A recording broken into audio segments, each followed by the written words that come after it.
Oh, hello, and welcome back to D.I.Ry.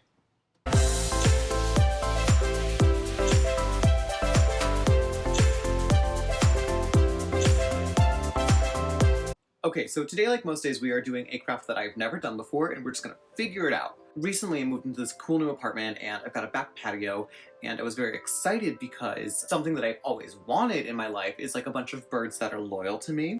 And so immediately, I bought bird feed. However, I don't have a bird feeder.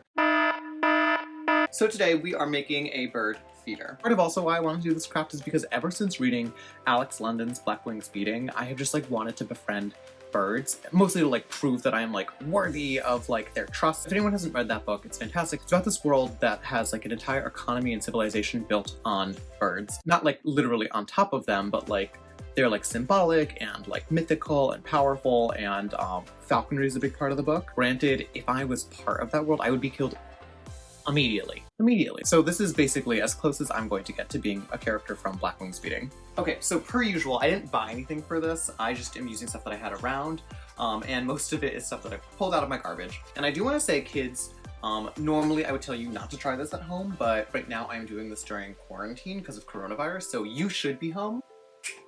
So if you do this, make sure that you have a parent because, as it turns out, there is fire involved and a lot of wine. The wine's not for you, it's for your parent. Whew! Okay, so here is my back patio. I tried to make it presentable for you guys, cleaned up a little bit gross, but oh well, hope you like it. Got my water, my acetone, my frappuccino glass, my shoelace, and my coffee. And oh, do not forget a coaster for your iced coffee, even though you're outside, Ryan. Oh, and then I decided to sit on this charcuterie board because, you know, usually I don't like to think of myself as a piece of meat, but today I felt like making an exception, and that's my right. Congrats if you got that joke. Okay, so I doused the shoelace in acetone and took a sip, and then I wrapped it diligently around the part where I wanted to make the cut, because that's the part that's going to get hot. And then I lit it on fire, patooey, and the result is that it didn't actually work, so I needed to find something a little bit more absorbent, but I had an idea. I took this Scrabble set that I never use, and I took the drawstring out of the bag because I knew that it would absorb the acetone, and then I wrapped that around the bottom, thinking that'll be flammable. And as it turns out, I was right. Look at it go. Here is a close-up of the fire. But that didn't work either. I needed to find a different glass vessel. So, like a normally adjusted adult, I decided I was going to drink an entire bottle of wine in order to accomplish a bird-feeding craft project. But don't worry, I'm responsible. I also made myself lunch while doing this. I had some macaroni and cheese. Forgot that I had my camera on. Great work, Ryan. I will say from here on out, I was a little bit more buzzed than I would recommend being if you were playing with fire for the first time. I have been doing this for a long time, and I will say my stroke of genius was definitely making macaroni and cheese during this process. I think it was my saving grace, and it was also very delicious. So, outside, ready to get started, and here we go. Oh, actually, nope. Okay, here we go. No, oh, more macaroni and cheese, of course. Alright, yep. Okay, wrap the cord around, knot it tight, light it on fire, and then, you know, just sit tight and contemplate what's going on as you hold a flaming wine bottle in your backyard during quarantine while eating macaroni and cheese. And then listen closely when I put it in the water. That is the sound of science taking place. Look at us. Oh, big success. Big success. Huge. Look at that. And of course. How could we not? How could we? Oh, great job, Ryan. Incredible. Here's a close-up of what is essentially a shank. I'm going to try to paint this because I think it would be really cute to have some paint on it. Are there any brushes I haven't ruined? Oh, you're in good shape. Oh, you're a pen. I think this is a makeup brush, but it looks exactly what I want, so I'm gonna use that. I think for this I'm gonna do like a cloud and bird motif, you know, because we're in New York City, so the birds here are like definitely depressed. Little cumulonimbus.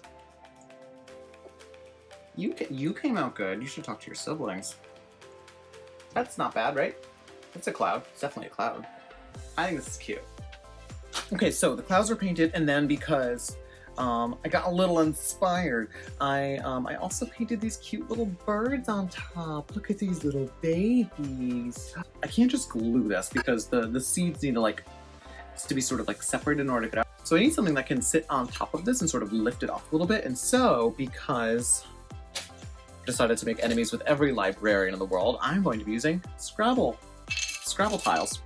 Don't do this. Never do this. Never ever do this. Don't do this ever. Not once. Okay. Oh, I'm covered in glue strings. Oh god, it's gonna be so disappointing if I go through all of this and no birds come to my grand opening. What if this falls on a bird? No, that'll work.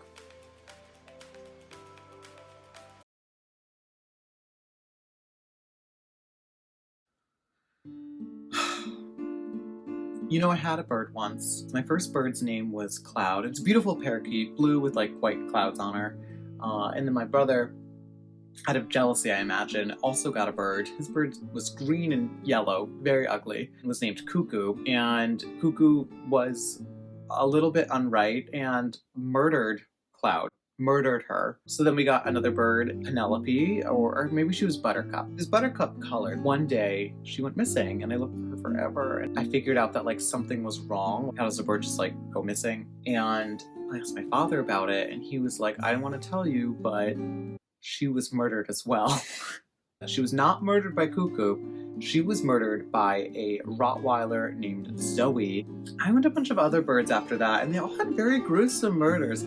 These two birds like got into a really big fight once, and one of them pecked at the other's heart. Oh my god, I forgot it. I should suppress that trauma. Not well enough, clearly.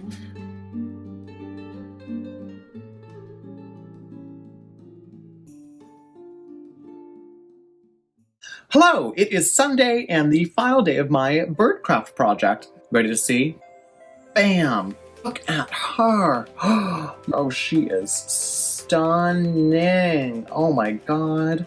Alright, so what did I do for this craft? I used a porcelain plate that I found buried in my backyard, and I hope it's not haunted. Scrabble tiles that I pulled out of a set. The bottle itself is a bottle of rosé that I drank the entirety of yesterday so that I could make this. In order to get the bottom off of it, I very safely tied a shoestring around the bottom, soaked that in acetone, but that didn't work. So then I then pulled the drawstring out of the cord with the Scrabble tiles in it, soaked that in acetone, wrapped that around, lit that on fire, shoved it into an ice bath, and that caused the glass to contract and break and gave me a somewhat clean break around the bottom. And then on the bottle itself, I used Martha Stewart's milk glass and acrylic paint to paint clouds and birds, and then I covered the whole thing in nail polish. I used top coat because I think that's like, for the most part, waterproof.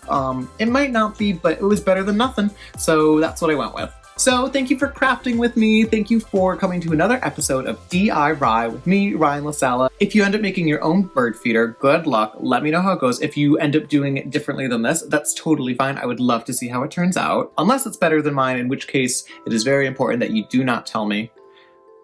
Please don't. And I will keep you posted. I hopefully will have some new friends soon, and hopefully they are birds and not rodents. Mwah! Mwah!